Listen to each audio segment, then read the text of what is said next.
عمارت نہیں بنانی چاہیے، اب ہم اس میں احتیاط کریں گے.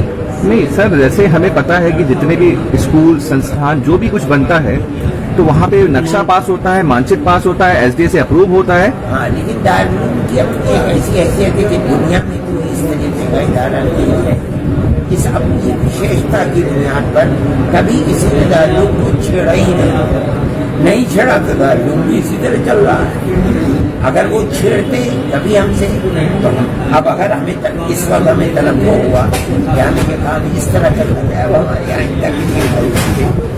مولانا 1947 کے بعد سے کبھی دارالعلوم کو آپ کو کہہ رہے ہیں چھیڑا نہیں گیا، فرسٹ ٹائم چھیڑا گیا، کیا مانتے ہیں آپ کیوں چھیڑا جا رہا ہے دارالعلوم کو جب کبھی نہیں چھیڑا گیا؟ کسی نے شکایت کر دی ہے کہ لوگوں سے کسی نے شکایت کی، وہ ہمیں معلوم ہے.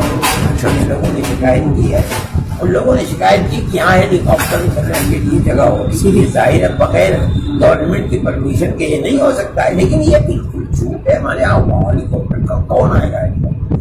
اور جو آتے ہیں تو گورنمنٹ ہماری مدد کرتی ہے، یہاں کی جو سنتھائیں وہ مدد کرتی ہیں، ایڈمنسٹریشن مدد، وہ خود بتاتے ہیں کہ یہاں اترے گا وہاں اترتا ہے، وہ آتے ہیں.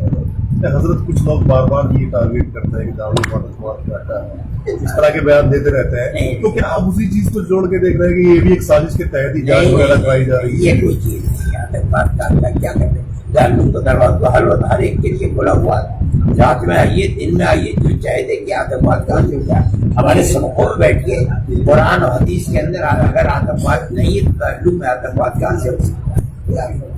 یہ تو کہنے والی بات ہے. ہے آدمی جو چاہے کہہ دے گا اس کے